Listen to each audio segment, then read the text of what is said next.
Numéro 3. Commencer petit, mais rêver grand. Je construis un conglomérat et émerger comme le plus riche homme noir dans le monde en 2008. Mais ce n'est pas arrivé du jour au lendemain. Il m'a fallu 30 ans pour arriver là où je suis aujourd'hui. Les gens d'aujourd'hui aspirent à être comme moi, mais ils ne veulent pas travailler. Pour bâtir une entreprise prospère, vous devrez commencer petit et rêver grand. Dans le voyage entrepreneurial, la résistance face à l'adversité est suprême. Vous devez avoir une vision, et non seulement une vision, mais vous devez avoir un plan qui vous fera réaliser cette vision. Pour nous, dans le groupe Dangote par exemple, juste la conception et la planification seules prennent parfois 2 ans. Vous devez également mettre en place des processus en vue d'exécuter les plans. Notre vision dans les 5 prochaines années est d'être une entreprise qui a environ 75 milliards de dollars en capitalisation boursière, être le numéro 1 en Afrique et le numéro 1 des 5 premières entreprises dans le monde. Quand Aliko Dangote dit « Les jeunes d'aujourd'hui, ils aspirent à être comme moi, mais ils veulent avoir tout du jour au lendemain. » C'est très vrai. Je vous raconte une petite histoire sur moi.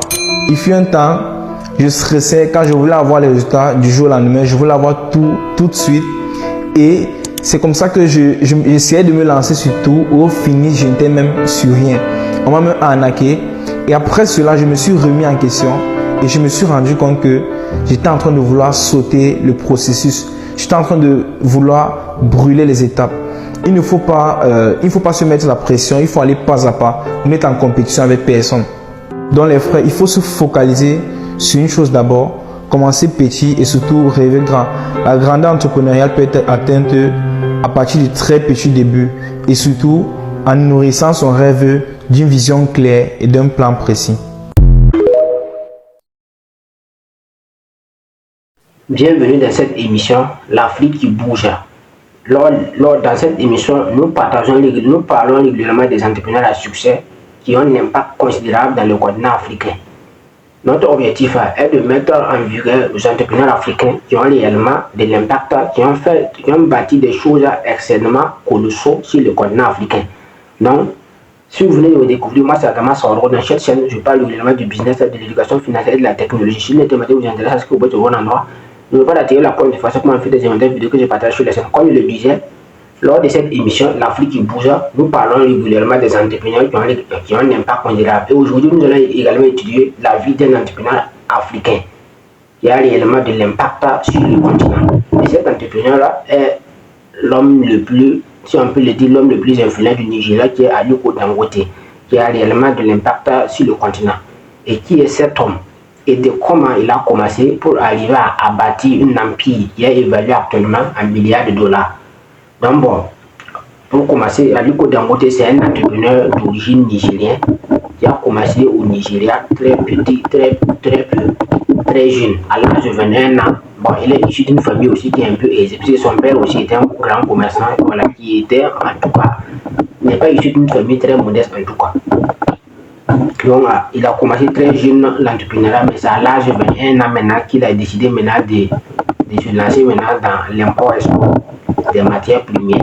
Donc, il est allé voir son oncle, qui est également issu d'une famille très riche. Son oncle a hérité de la fortune de son père, qui a bâti sa richesse dans l'arachide.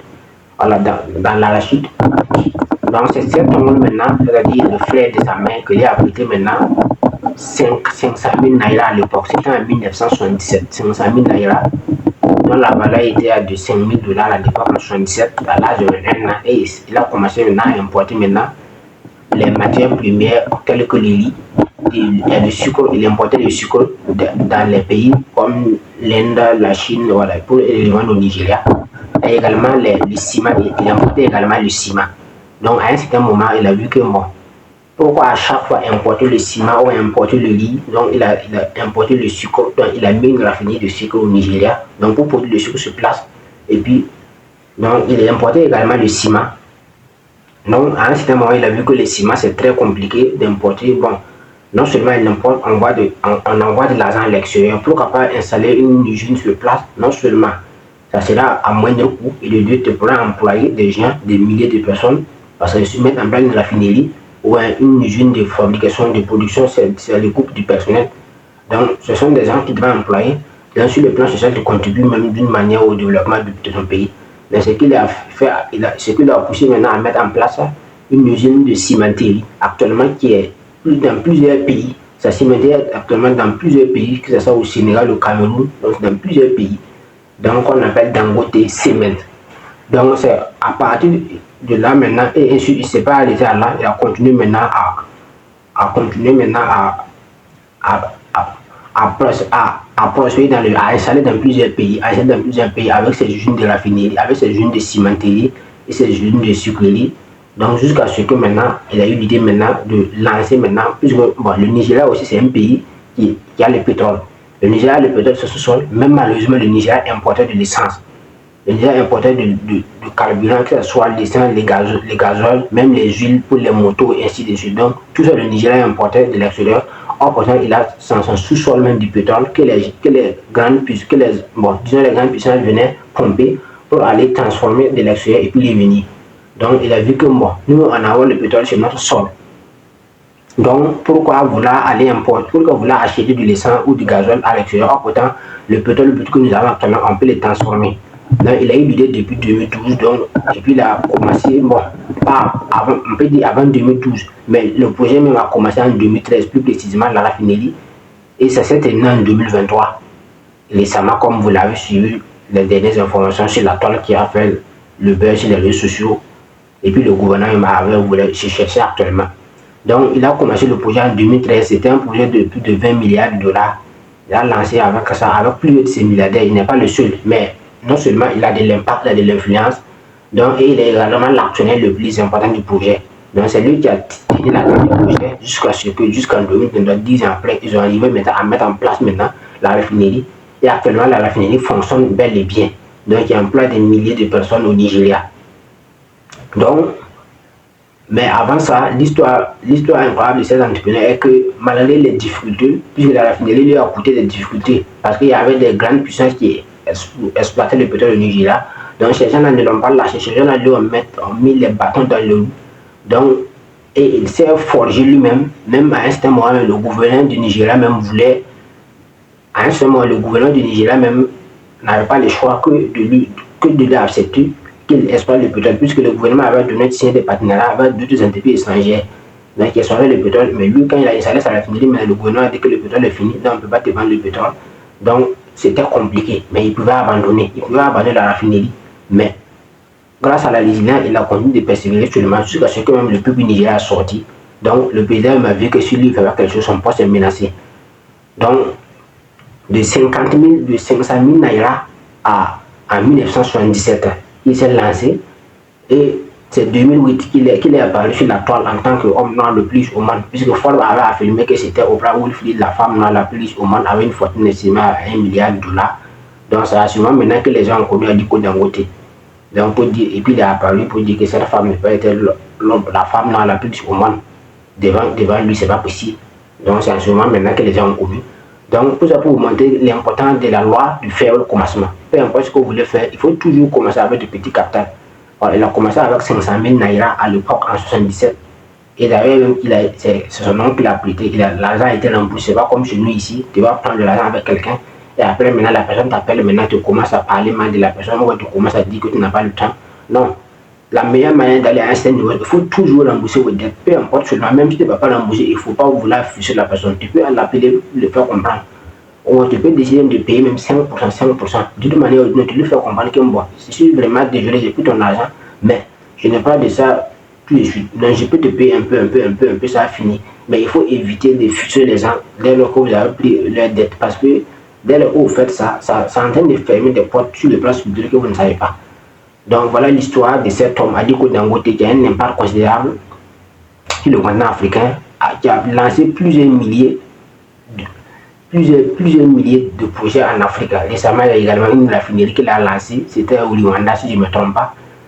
Donc, de 500 000 naira à 24 milliards de dollars, c'est pas du jeu. Et comme tout milliardaire que je respecte, actuellement, il a son propre jet privé, son propre yacht au Nigeria. Donc, voilà ce que je voulais partager concernant l'histoire de Aliko Dangote, l'un des hommes les plus riches de l'Afrique. Donc, restez connectés dans cette podcast. Nous allons traiter également d'autres entrepreneurs à succès qui ont réellement n'est pas considérable dans cette podcast, l'Afrique qui bouge. Comme je le disais, l'Afrique est un pays tout un pays c'est l'Afrique, notre pays c'est l'Afrique. Non, il n'y a pas de différenciation. Les Noirs c'est les Noirs. Parce que si tu pars aux États-Unis en tant que Noir, les Américains ne vont pas dire que tu es Burkinabé, lui il est malin ou lui il est Togolais. Aux États-Unis, tout le monde est noir. Noir c'est noir, il n'y a pas à faire de dire. Donc, en tant que Noir, notre pays c'est l'Afrique. Donc, sur ce, je vous en remercie.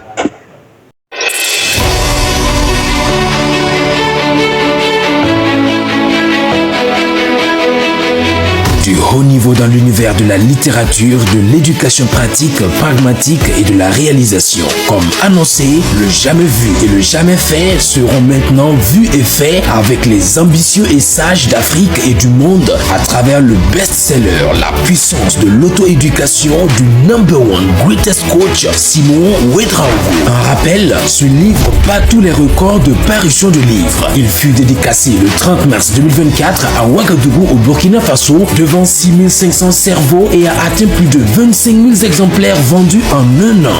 Après plusieurs mois de rupture de stock, le livre revient en série limitée et estampillée HGC. Et écoutez bien, cette série limitée est numérotée de 1 à 120 000 et estampillée HGC qui signifie Hope Giver Conference Center. Attention, il n'y a que 120 000 exemplaires de cette série limitée et unique pour plus d'1,6 milliard d'habitants d'Afrique, d'où sa rareté et sa spécificité.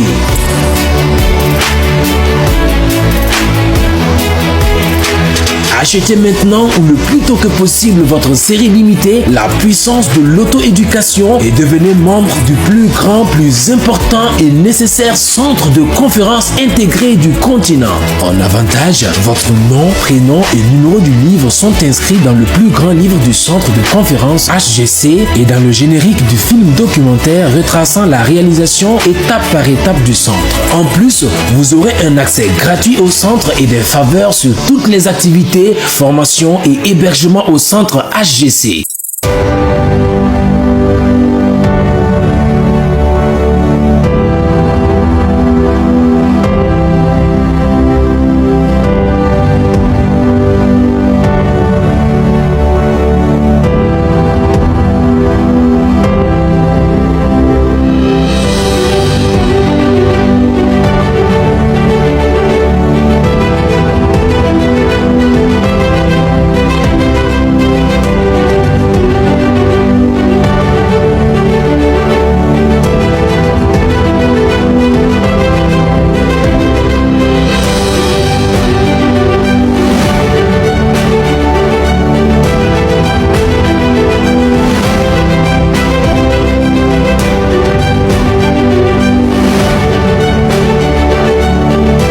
Notez bien, date de début des travaux de construction, avril 2026, date de vente et distribution de la série limitée du 21 janvier 2026 au 2 janvier 2027, date prévue d'inauguration, novembre 2028, lieu Ouagadougou au Burkina Faso, à Koubri, en bordure de